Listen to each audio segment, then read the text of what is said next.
Rebecca the Substitute.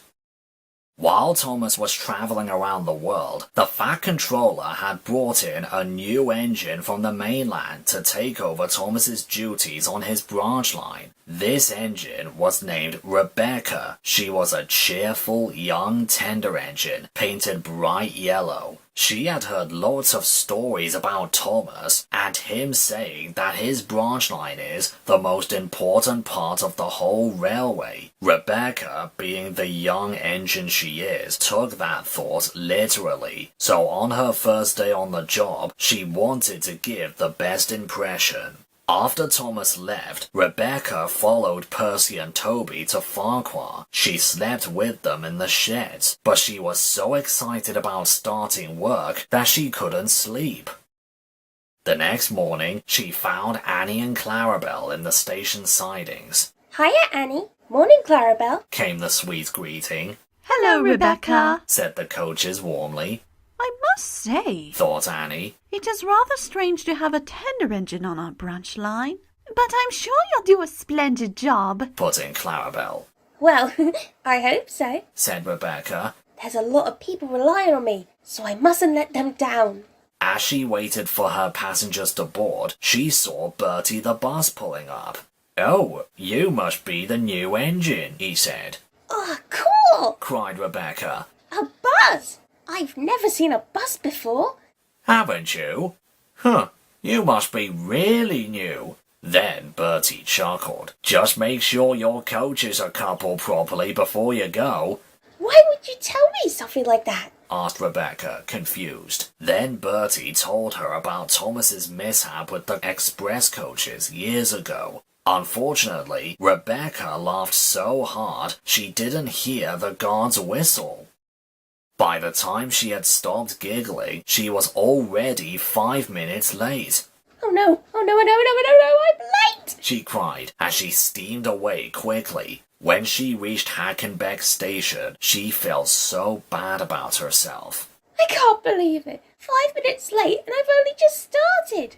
"Oh, don't worry, Rebecca," comforted Annie. "It's early days yet. No one is an expert on their first day," added Clarabel. Then Bertie rolled up along the road. He had an idea. "Rebecca, I might know how you can make up for lost time," he suggested. "Why don't we have a race to Knapford?" "A race? Oh, yes!" agreed Rebecca. "I've heard all about Thomas racing you along this line. You're on." So the engine and the bus raced each other to each station until they reached Knapford. Annie and Clarabel didn't like travelling so fast, but they were at least glad Rebecca managed to get back on schedule by the end. A few weeks had passed, and while Rebecca had a bit more to learn about life on the line, she soon learned the route very well, and she managed to keep herself on time. It was raining hard today. The clouds made it so dark that Rebecca had to use her lamp. Then, as she turned the bend past Mrs. Kindly's cottage, she gasped. "Well, stop! Stop!" She braked hard and halted just in time. Just before the tunnel, the rain had caused a landslide from the hill. The track was blocked. "Goodness!" cried Annie. "It's happened again! In the exact same place, too!" added Clarabel. "Again? You mean this has happened before?" asked Rebecca. "Yes, replied Clarabel. and we had to wait for the line to be cleared before moving on. Oh, well, I'm sure Bertie or Bulgy will look after our passengers," sighed Annie. Rebecca looked at the landslide and thought.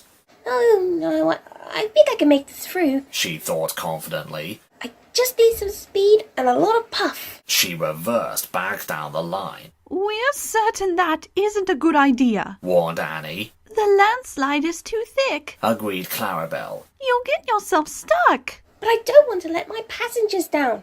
I let them down once. I don't want to do it again." She pumped her pistons, built up speed, and took a deep breath. "Okay, here I go." She charged at the landslide as fast as she could. She crashed into the mud. She wasn't making much progress, but she kept going. She pushed and puffed, struggled and struggled, but it was no good. It was too thick for her, and when she tried to reverse, she couldn't. She was buffer deep in the mud and rocks, and it started to clog up her wheels. Oh, this can't be happening. Ugh, I'm stuck. And she was. We'd hate to say we told you so, Sighed Clarabel.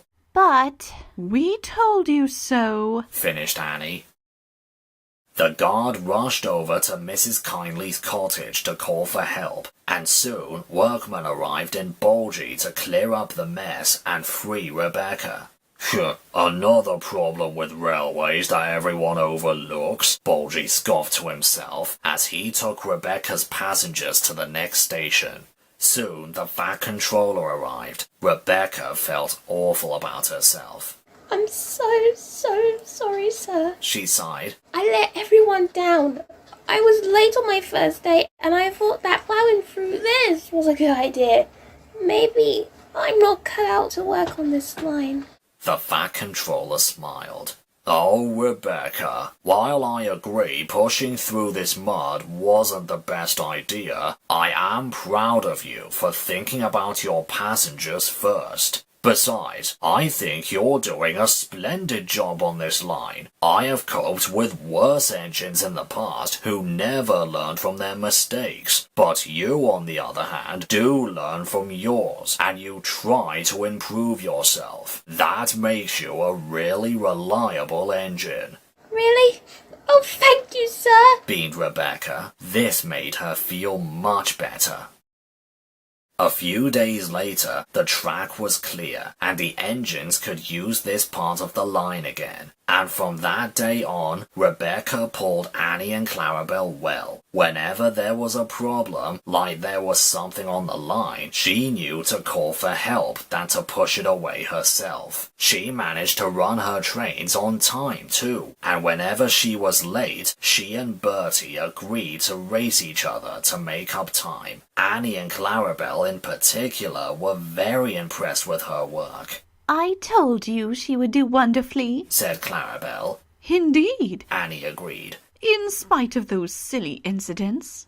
On the day Thomas came back from seeing the world, Rebecca was in the front of the crowd at Vickerstown Station with Percy. She couldn't wait to see Thomas again and tell him all about her adventures. But when he came into the station, she and the other engines were surprised to see Samson with him too, carrying a small black tank engine.